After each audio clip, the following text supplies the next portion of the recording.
Marcus Thompson never imagined his life would take such a bizarre turn when his family moved to the supposedly quiet suburb of Millbrook Heights.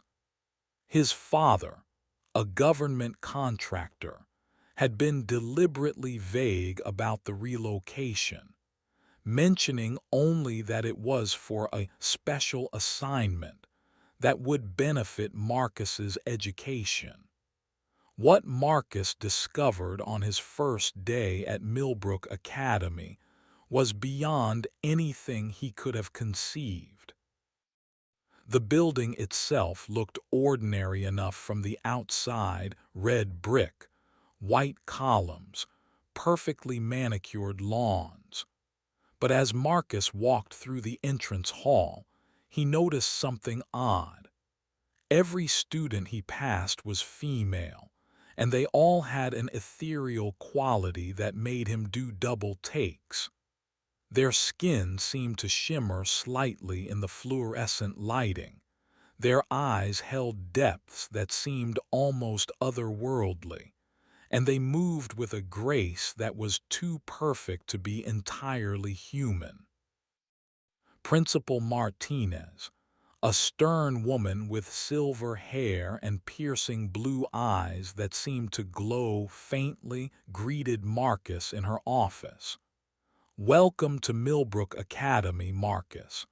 I trust your father has explained the unique nature of our institution." Marcus shook his head, confusion evident on his face. The principal's expression grew serious. "Your father works for a government program that facilitates cultural exchange between Earth and our neighboring civilizations.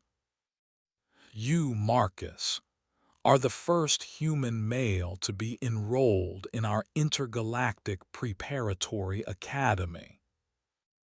The words hit Marcus like a physical blow. Intergalactic, neighboring civilizations. Are you saying these students are? He couldn't finish the sentence. Principal Martinez nodded gravely. "Aliens, yes, from various star systems. They've been coming here for decades to learn about human culture and society. Your enrollment is part of a new initiative to promote understanding between our species." Marcus's mind reeled as he was led to his first class. The hallways were filled with girls who looked human, but possessed subtle differences: skin that changed color with their moods, hair that seemed to move independently, eyes that held the wisdom of ancient civilizations. Some whispered in languages that sounded like musical instruments. Others communicated through gestures that created tiny light displays in the air. His first class was Advanced Earth History, taught by Ms. Rodriguez, a woman whose appearance seemed to shift slightly when she wasn't looking directly at her. As Marcus entered the classroom, every conversation stopped. 20 pairs of eyes, some violet, some silver, some that seemed to contain entire galaxies, turned to stare at him. The silence was deafening. "Class," Ms. Rodriguez announced, her voice carrying an otherworldly resonance. "This is Marcus Thompson, our new student. He's here as part of the cultural exchange program." The whispers that erupted were in languages Marcus couldn't identify, but the tone was unmistakably curious and, in some cases, hostile. A girl with lavender skin and hair that seemed to be made of liquid starlight raised her hand. "Ms. Rodriguez, with respect, why is a human male in our sanctuary? This academy was specifically designed as a safe space for us to learn without the complications that human males typically bring to educational environments. Another student, this one with opalescent skin and eyes that shifted between blue and green, added, "Zara's right. We've studied human social dynamics extensively. Males of their species are known for being disruptive, aggressive, and unable to focus on academics when females are present." Marcus felt his cheeks burn with embarrassment and anger. "I'm sitting right here," he said, his voice cracking slightly. "Maybe you could talk to me instead of about me." The girl named Zara turned to face him directly, her expression coldly analytical. "Very well. Marcus Thompson of Earth, what makes you think you belong in an academy specifically designed for the intellectual and social development of young females from advanced civilizations?" The question felt like a challenge, and Marcus could sense that his answer would determine how the rest of his time at this impossible school would unfold. He took a deep breath, trying to process not just the situation, but the implications of everything he'd learned in the past hour. "I don't know if I belong here," he admitted, his voice steadier now. "I didn't even know this place existed until today, but I'm here and I'm not going anywhere. If you've studied human social dynamics, then you know that not all humans are the same, just like I'm guessing not all of you are the same despite coming from different planets."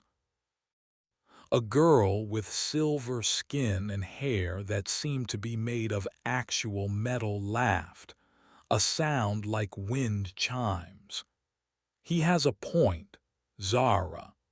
Remember what happened when the Andromedans first arrived? We all assumed they were peaceful because of their appearance, but they turned out to be the most competitive species we'd encountered." The tension in the room shifted slightly and Marcus sensed an opportunity. "Look, I know this is weird for all of us. I'm the only human male in a school full of alien girls, but weird doesn't mean impossible. Maybe we can figure this out together." Ms. Rodriguez, who had been observing the exchange with interest, stepped forward. "Marcus raises an excellent point. The purpose of this academy is to promote understanding between species. That includes understanding between genders within species. This could be a valuable learning experience for everyone." As the class continued, Marcus found himself fascinated by the curriculum. They were studying the fall of the Roman Empire, but from the perspective of civilizations that had been watching Earth from space. The Zephyrians had apparently been concerned about the environmental impact of Roman expansion, while the Crystalline Collective had been intrigued by the legal systems being developed. During lunch, Marcus sat alone in the cafeteria, watching groups of girls who seemed to be engaged in conversations that involved not just speech, but also colors, lights, and what appeared to be telepathic communication. He was picking at what looked like a normal sandwich, but tasted like something from another world when a girl approached his table. She was tall and willowy, with skin that seemed to be made of living pearl and hair that moved like it was underwater. Her eyes were the color of deep ocean, and when she smiled, Marcus could see that her teeth were slightly pointed. "I'm Lyra," she said, her voice carrying a melodic quality that made Marcus think of whale songs. "I'm from the aquatic realm of Narration. I wanted to apologize for the reception you received this morning. Not all of us are as—" She paused, searching for the right word, "territorial as Zara." Marcus gestured to the empty chair across from him. "Please sit. And thank you. I have to admit, this is all pretty overwhelming. Yesterday I was worried about fitting in at a regular high school, and today I'm apparently the only human male in a school for aliens." Lyra laughed, a sound like gentle waves. "Technically, you're the only human male in a school for extraterrestrial females. The distinction is important. We're not all aliens. Some of us are from dimensions parallel to yours, others from different time streams. The universe is far more complex than most humans realize." "Great," Marcus said with a weak smile. "So I'm not just the only human male among aliens. I'm the only human male among beings from across space and time. That's so much better." "It could be worse," Lyra said, her eyes twinkling with amusement. "You could be boring." As the day continued, Marcus began to understand the complex social dynamics at play. The students weren't just from different planets. They were from different types of civilizations entirely. Some were from warrior cultures, others from peaceful scientific societies. Some were from hive mind species, others from strictly individualistic ones. The fact that they were all female was apparently the only thing that had made coexistence possible. In his afternoon physics class, taught by Dr. Patel, whose appearance was completely human except for her eyes, which seemed to see into multiple dimensions simultaneously, Marcus found himself paired with a girl named Nyx for a laboratory experiment.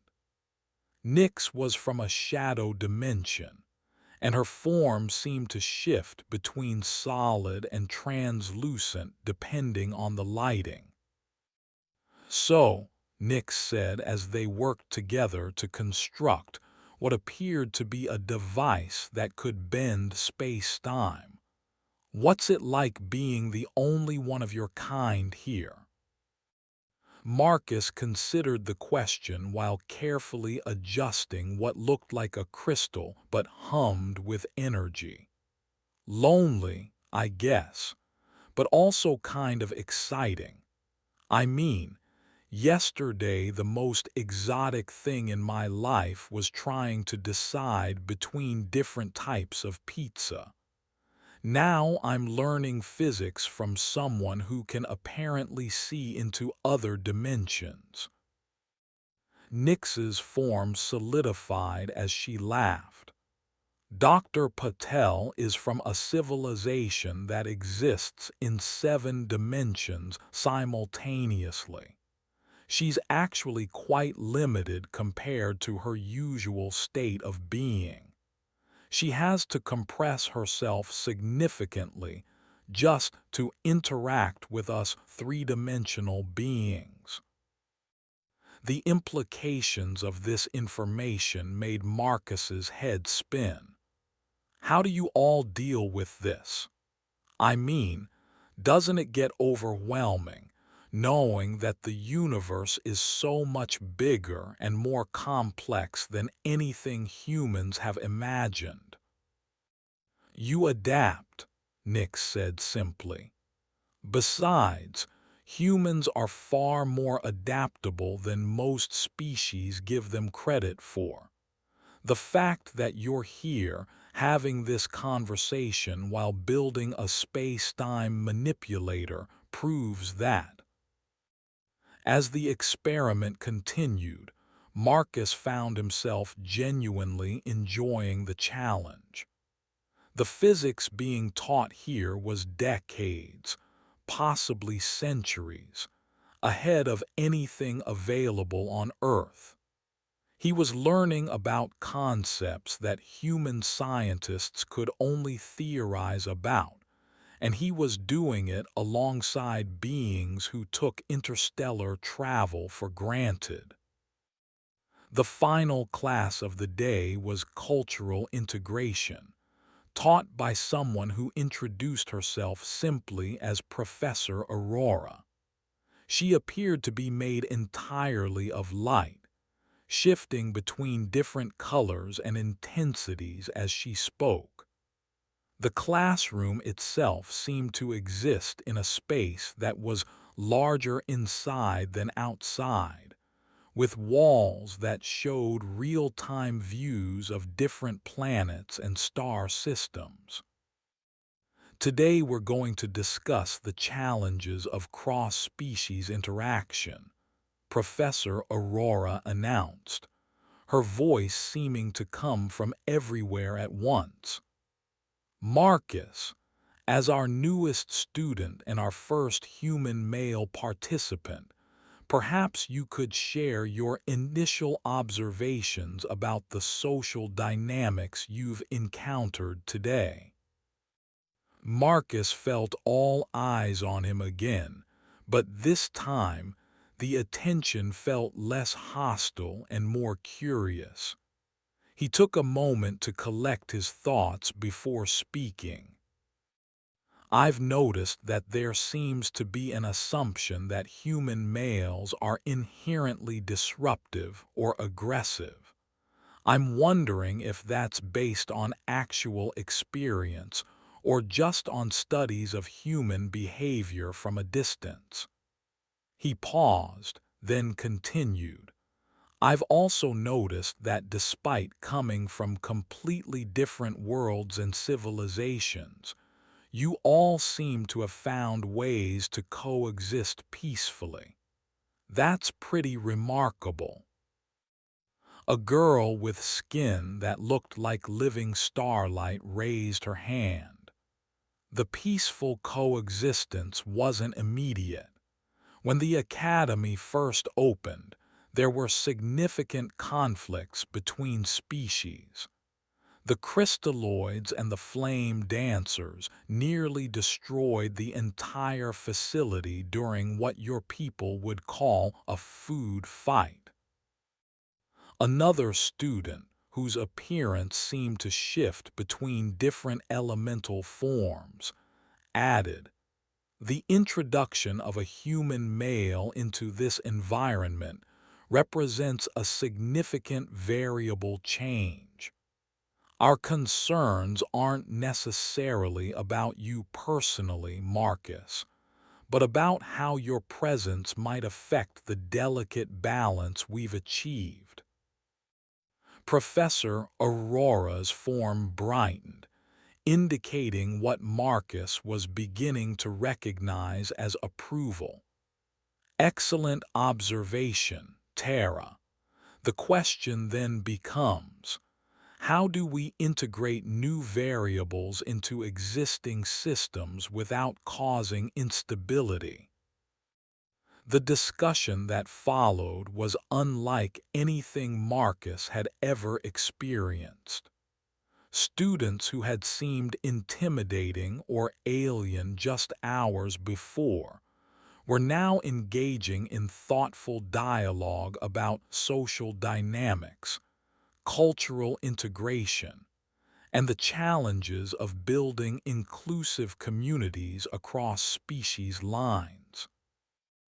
As the day ended and Marcus walked to his locker, he reflected on the surreal nature of his new reality.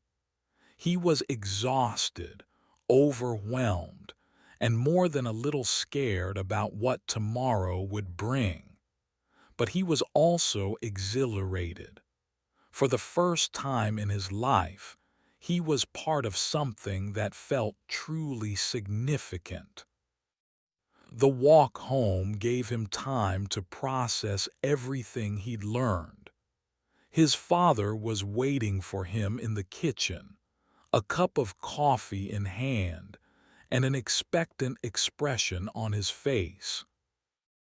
"So," his father said, "how was your first day at your new school?" Marcus stared at him for a long moment, then began to laugh. It started as a chuckle but quickly became full-blown hysteria. When he finally caught his breath, he looked at his father and said, "Dad, I think we need to have a very long conversation about what exactly you do for work." The next morning, Marcus woke up hoping that the previous day had been an elaborate dream. But when he arrived at Millbrook Academy and saw Lyra waiting for him by the front entrance, her pearl-like skin catching the morning sunlight, he knew his new reality was all too real. "Good morning, Marcus," she said, her melodic voice carrying easily across the courtyard. "I thought you might appreciate having someone to walk with on your second day." Marcus felt a wave of gratitude wash over him. "Thank you. I have to admit, I was kind of dreading facing everyone again." "The novelty will wear off," Lyra assured him as they walked through the halls. "Most of the students are genuinely curious about you rather than hostile. Zara and her group are protective of the Academy's mission, but they're not representative of everyone." Their first class was comparative literature, taught by Ms. Chen, whose appearance was entirely human except for the fact that she occasionally became translucent when she was particularly passionate about a topic. Today they were studying epic poetry from across the galaxy, comparing Earth's Iliad and Odyssey with similar works from other civilizations. Marcus found himself seated between Lyra and a girl named Stella, whose skin appeared to be made of living starlight. Stella had been quiet the previous day, but now she leaned over and whispered, "I've been curious about something. Do human males really have different brain structures than human females? On my world, we're a monogender species, so the concept of gender-based cognitive differences is fascinating to us." "It's complicated," Marcus whispered back. "There are some statistical differences in certain areas, but there's huge overlap, and a lot of what people think are gender differences are actually cultural." Ms. Chen's voice cut through their conversation. "Marcus, since you're new to our comparative approach, perhaps you could share your thoughts on how the hero's journey in Homer's Odyssey compares to the quest narratives from other worlds we've studied." Marcus felt his palms begin to sweat. He'd read the Odyssey, but he had no idea what quest narratives from other worlds might look like. I, I'm not familiar with the other quest narratives yet. Could someone give me an example?" A girl with crystalline skin and hair that seemed to be made of actual gemstones raised her hand. In the Andromedan epic, The Shimmering Path, the hero's journey is circular rather than linear. Instead of leaving home, facing challenges, and returning transformed, the hero transforms their environment through a series of concentric actions that ripple outward from their starting point. Another student, whose appearance seemed to shift between different states of matter, added, "The Quantum Collective's Song of Many Selves features a hero who exists in multiple realities simultaneously. So the journey involves integrating different versions of themselves rather than overcoming external obstacles." Marcus's mind raced as he tried to process these concepts. So the basic structure of the hero's journey that humans are familiar with, leaving home, facing trials, returning changed, that's not universal. Exactly, Ms. Chen said, her form flickering with excitement. Different civilizations have different fundamental assumptions about the nature of change, growth, and what constitutes a meaningful journey. What does this tell us about the cultures that produced these narratives? The discussion that followed was more intellectually stimulating than anything Marcus had experienced in his previous schools. These students weren't just analyzing literature. They were examining the fundamental assumptions that different species made about existence, consciousness, and the nature of reality itself. During the break between classes, Marcus found himself surrounded by a group of students who seemed genuinely interested in getting to know him. A girl with skin that changed color with her emotions introduced herself as Iris, while another whose hair seemed to be made of living flame called herself Ember. "We've been wondering," Iris said, her skin currently a warm golden color, "what it's like to be part of a species that's still confined to a single planet. We've all grown up traveling between worlds, so the concept of being planet-bound is foreign to us." Marcus considered the question. "I guess I never thought of it as being confined. Earth is pretty big from a human perspective, but knowing what I know now, it does feel limiting, like we're missing out on so much." Ember's flame hair flickered with what Marcus was learning to recognize as curiosity. "But don't you think there's something beautiful about being so connected to one world? Most of us are citizens of the galaxy, but we don't have the deep roots that humans have with Earth." "That's an interesting way to look at it," Marcus said. "I never thought of it as an advantage before." The conversation was interrupted by the arrival of Zara and several of her friends. Zara's lavender skin had taken on a slightly darker hue, which Marcus was beginning to recognize as a sign of irritation or displeasure. "I see you're already disrupting the social dynamics," Zara said, her voice carrying a cold authority. "These students should be focusing on their studies, not satisfying curiosity about primitive human culture." Marcus felt his temper flare, but before he could respond, Iris stepped forward, her skin shifting to a deep red. Zara, that's uncalled for. We're engaging in exactly the kind of cultural exchange this academy was designed to promote. Cultural exchange, Zara replied, was meant to be observational.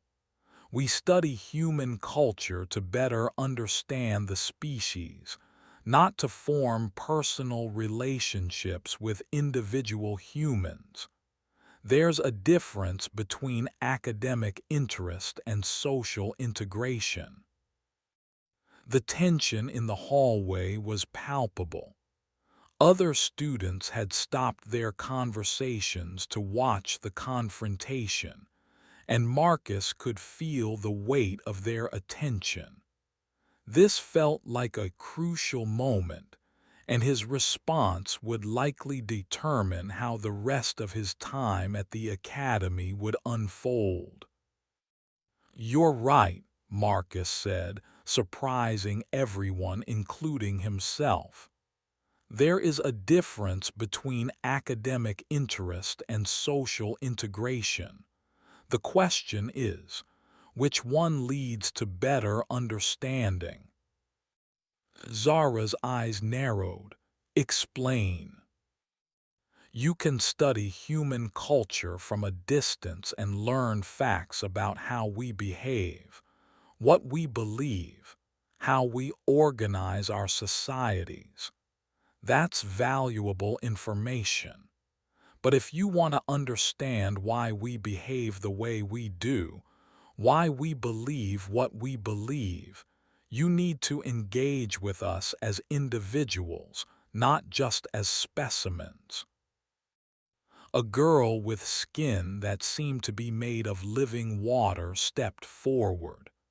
"Marcus has a point. When we first arrived here, we studied the Zephyrians academically for months. We learned about their social structures, their technology, their art.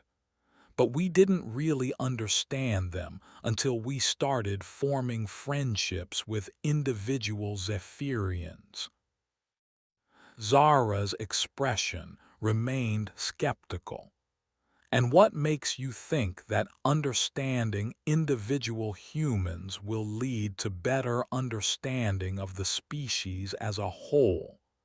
Your species is known for its diversity and unpredictability. Maybe that's exactly why you need to understand us as individuals," Marcus replied. "If humans are diverse and unpredictable, then studying just one type of human or making generalizations based on limited observations won't give you accurate information."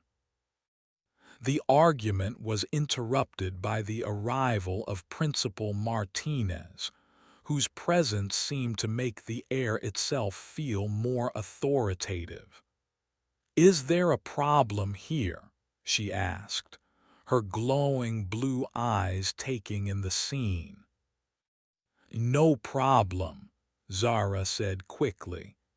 "We were just discussing the parameters of the cultural exchange program." Principal Martinez's gaze lingered on Zara for a moment before turning to Marcus. "And how are you finding your second day, Mr. Thompson?" "Educational," Marcus replied honestly. "I'm learning that communication between species is more complex than I expected, but also more possible than I would have thought." "An excellent observation," the principal said. "I trust you'll all remember that the purpose of this academy is to prepare you for a universe where cooperation between species is not just beneficial, but essential. That preparation includes learning to navigate disagreements constructively. As the principal walked away, the tension in the group began to dissipate. Zara's skin had returned to its normal lavender hue, and her expression was thoughtful rather than hostile. "Your point about diversity is worth considering," she admitted reluctantly. "Perhaps there is value in understanding individual variations within a species." Marcus felt a small victory, but he was careful not to let it show. "I'd be interested in learning more about your world too. What's it like being part of a species that's traveled the galaxy for generations?" The question seemed to surprise Zara. "You want to know about the Zephyrian culture?" "Of course. If we're going to understand each other, it has to go both ways, right?" For the first time since they'd met, Zara smiled. It was a small smile, but it felt like progress. The rest of the day continued with fewer confrontations and more genuine curiosity. In his advanced biology class, Marcus learned about the incredible diversity of life forms across the galaxy. Some species were silicon-based rather than carbon-based. Others existed as pure energy, and still others were collective consciousnesses that inhabited multiple bodies simultaneously. Dr. Kim, the biology teacher, was apparently from a species that could photosynthesize, which explained why she always stood near the windows during class. "Marcus," she said, "from a human perspective, which of these life forms would be most difficult for your species to accept as intelligent?" Marcus considered the question carefully. "Probably the collective consciousnesses. Humans have a strong concept of individual identity, so the idea of a shared consciousness across multiple bodies would be really challenging for us to understand." "Interesting," Dr. Kim replied. "And yet, humans regularly form groups that function with a kind of collective intelligence: sports teams, orchestras, research collaborations. Perhaps the difference is not as fundamental as it appears." The observation sparked a discussion about the nature of consciousness and identity that stretched Marcus's understanding of what it meant to be alive and aware. He was beginning to realize that his presence at the academy wasn't just about him learning about other species. It was about all of them, including him, learning to think in entirely new ways about existence itself. During lunch, Marcus found himself at a table with Lyra, Iris, Ember, and several other students whose names he was still trying to memorize. The conversation flowed easily, touching on everything from music to mathematics to the nature of time itself. "On my world," said a girl whose skin seemed to be made of living crystal, "time moves differently depending on your emotional state. When we're happy, time moves quickly. When we're sad, it slows down. Do humans experience anything similar?" Marcus thought about it. Not literally, but there's definitely a subjective experience of time that changes based on what we're doing or how we're feeling. When we're bored, time seems to crawl. When we're having fun, it flies by. That's fascinating, Lyra said. It suggests that consciousness might affect the perception of time across multiple species. The discussion was interrupted by an announcement from Principal Martinez over the Academy's communication system. All students please report to the main auditorium for an important assembly. As they filed into the auditorium, Marcus noticed that the space was larger than it should have been given the building's external dimensions. The walls seemed to stretch into infinity, and the ceiling showed what appeared to be real-time views of various star systems. Principal Martinez stood at a podium that seemed to be made of crystallized light. "Students, we have exciting news. The Galactic Council has approved our application to host the Intergalactic Youth Summit here at Millbrook Academy. Representatives from over 50 species will be visiting us next month to participate in discussions about the future of interspecies cooperation." The auditorium erupted in excited chatter in dozens of different languages.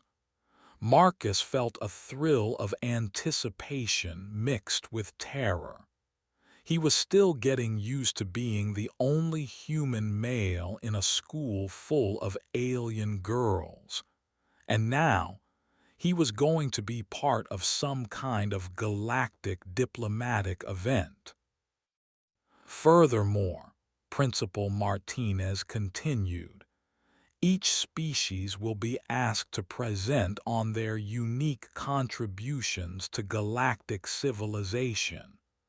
This will be an opportunity for all of you to serve as ambassadors for your respective worlds and cultures. Marcus's heart sank. He was supposed to represent humanity. He'd only learned about the existence of other species 2 days ago, and now he was expected to speak for his entire planet. After the assembly, Lyra found him sitting alone in the courtyard, staring up at the sky with a shell-shocked expression. "Overwhelming?" she asked, settling beside him on the bench. "That's an understatement," Marcus replied. "I can barely handle being the only human male in this school, and now I'm supposed to represent my entire species to the galaxy." "You won't be alone," Lyra said gently. "All of us are nervous about the summit. I've been here for 3 years, and I still don't feel qualified to speak for all of Narada." "But you've been preparing for this your whole life," Marcus protested. "I didn't even know aliens existed until Monday." "That might actually be an advantage," Lyra suggested. "You'll be able to offer a fresh perspective on first contact protocols. Most of us have been so immersed in intergalactic culture that we've lost touch with what it's like to be part of a single-world civilization." Marcus looked at her with surprise. "I hadn't thought of it that way." "Besides," Lyra continued, "you won't be presenting alone. The Academy students work in teams for events like this. You'll have support from students who have been studying Earth culture for years." The idea of working with a team made the prospect less terrifying, but Marcus still felt the weight of responsibility. He was going to be part of humanity's first major diplomatic presentation to the galaxy, and he had no idea what he was doing. That evening, as Marcus walked home through the increasingly familiar streets of Millbrook Heights, he reflected on how much his life had changed in just 2 days. He was learning about physics concepts that wouldn't be discovered on Earth for decades, engaging in philosophical discussions with beings from other dimensions, and apparently preparing to serve as a diplomatic representative for his entire species. His father was waiting for him again, this time with a serious expression that suggested he knew about the day's developments. "The summit," his father said without preamble. Marcus nodded. "You knew about it." "I helped arrange it," his father admitted. "Marcus, there's something I need to tell you about why you're really here." Marcus felt a chill run down his spine. "What do you mean?" His father took a deep breath. "The cultural exchange program isn't just about education. It's preparation. The Galactic Council has been debating whether to make formal contact with Earth. Your success at the Academy is being seen as a test case for how well humans can integrate into intergalactic society." The implications hit Marcus like a physical blow. "You mean I'm not just representing humanity at the summit? I'm being evaluated to determine whether humanity gets to join the galactic community." "That's one way to put it," his father said carefully. Marcus stared at him in shock. "Dad, I'm 16 years old. I can't handle that kind of responsibility." "You're not handling it alone," his father said firmly. "The Academy staff, the other students, the entire program is designed to support you. But Marcus, you need to understand this opportunity might not come again for generations. The Galactic Council is cautious about making contact with new species. There are too many examples of first contact going badly." Marcus felt the weight of his entire species' future settling on his shoulders. 2 days ago, his biggest worry had been whether he'd fit in at a new school. Now he was apparently Earth's best hope for joining a galactic civilization. "What happens if I mess this up?" he asked quietly. "You won't," his father said with more confidence than Marcus felt. "But if things don't go well, Earth will likely be quarantined until we're deemed ready for contact. That could be decades or centuries." Marcus sat in silence, trying to process this information. Finally, he looked up at his father and asked, "Is there anything else you haven't told me?" His father's expression was apologetic. "The other students don't know about the evaluation aspect. As far as they're concerned, you're just part of a cultural exchange program. It's important that it stays that way. So I have to pretend this is all normal while secretly knowing that I'm being tested to determine the future of human civilization." "I know it's a lot to ask," his father said. "But Marcus, you've already shown that you can handle this. In 2 days, you've managed to start forming friendships with beings from other worlds. You've held your own in academic discussions about concepts that are completely foreign to human experience. And you've started to bridge divides between species that have existed for decades." Marcus wanted to argue, to say that he was just trying to survive each day without embarrassing himself, but he realized that his father might be right. Somehow, despite feeling constantly overwhelmed and out of his depth, he was managing to navigate this impossible situation. "What do I do now?" he asked. "You keep doing what you've been doing," his father replied.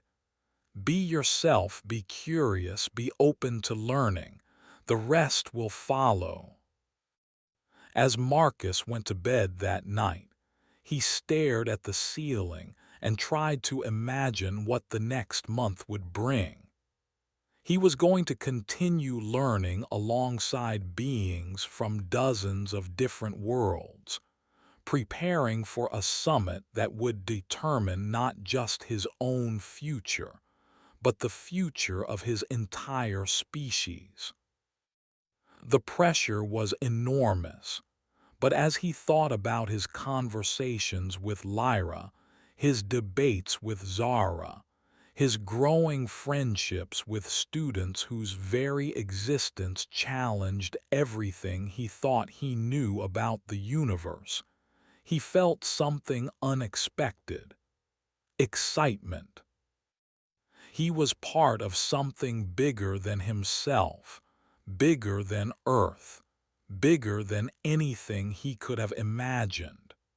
And despite the overwhelming responsibility, despite the fear and uncertainty, he couldn't wait to see what tomorrow would bring.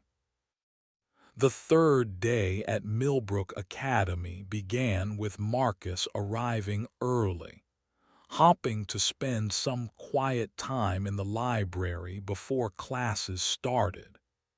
He needed to catch up on the reading assignments that seemed to assume knowledge of intergalactic history and physics that he was still struggling to grasp. The library was unlike anything he'd ever seen. Books floated on shelves that seemed to extend into other dimensions, and several students were reading from devices that projected holographic text directly into their minds. Marcus found a quiet corner with actual physical books and began reading about the history of first contact protocols across the galaxy. What he learned was both fascinating and terrifying. The galaxy was littered with the remains of civilizations that had made contact with more advanced species before they were ready. Some had been destroyed by technology they couldn't understand. Others had been conquered by species that saw them as inferior, and still others had simply lost their cultural identity and become absorbed into larger galactic civilizations. But there were also success stories. The Zephyrians had successfully transitioned from a single-world species to galactic citizens over the course of several generations. The Crystalline Collective had managed to maintain their unique culture while adapting to intergalactic society. The key, according to the texts he was reading, seemed to be careful preparation and gradual integration. "Heavy reading for so early in the morning," a voice said behind him. Marcus turned to find a girl he hadn't met before. She was tall and elegant, with skin that seemed to be made of living moonlight and hair that moved like liquid silver. Her eyes were the deep purple of space itself, and when she smiled, Marcus felt like he was seeing starlight. "I'm Nova," she said, settling into the chair across from him. "I'm from the lunar sovereignty. I heard about the human male who joined our academy, and I wanted to introduce myself." "Marcus," he replied, suddenly very aware of how ordinary he must seem compared to everyone else at the academy. "I'm still trying to catch up on the reading. There's so much I don't know about. Well, everything." Nova laughed, a sound like wind chimes in a gentle breeze. "Don't worry about that. Most of us spent years preparing for this academy. You're doing remarkably well for someone who's only been here a few days." "That's what everyone keeps telling me," Marcus said. "But I feel like I'm just barely keeping my head above water." "That's normal," Nova assured him. "When I first arrived, I was completely overwhelmed. The lunar sovereignty is a fairly isolated civilization, and we don't have much contact with other species. Being here, surrounded by beings from dozens of different worlds, was incredibly intimidating." Marcus found this hard to believe. Nova seemed so poised and confident. "How long did it take you to adjust?" "Honestly, I'm still adjusting, and I've been here for 2 years. But that's part of what makes this place so valuable. We're all learning to expand our understanding of what's possible." Their conversation was interrupted by the arrival of Lyra and Iris, who were deep in discussion about their upcoming presentation for the summit. "Marcus," Iris called out, her skin shifting to a warm gold color that Marcus had learned indicated happiness. "We've been looking for you. We need to start planning our presentation for the summit." "Our presentation?" Marcus asked. "The Earth presentation," Lyra explained. "Principal Martinez announced yesterday that students from each world would be working together to create presentations about their home civilizations. Since you're the only human student, you'll be working with those of us who have been studying Earth culture." Marcus felt a mixture of relief and apprehension. He wouldn't be alone, but he would still be the primary representative of humanity. "Who else is on the team?" "Zara," Iris said, her skin flickering slightly. "And Ember and a few others. We're meeting during lunch to start brainstorming." The morning classes passed in a blur of complex concepts and intercultural discussions. In his Galactic politics class, Marcus learned about the various governing structures that different species had developed. Some were democracies similar to what humans had experimented with.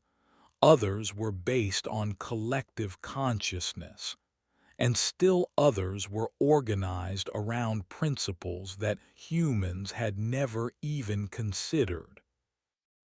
Dr. Singh, the politics teacher, was apparently from a species that existed as pure energy most of the time, but could take physical form when necessary.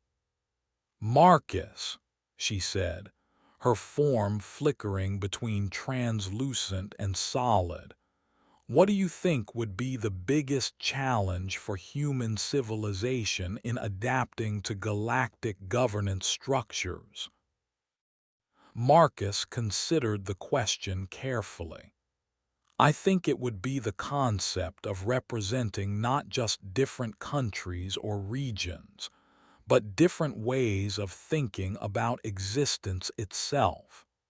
Human politics are usually about competing interests within a shared reality. Galactic politics seem to be about negotiating between completely different understandings of what reality is." "Excellent observation," Dr. Singh replied.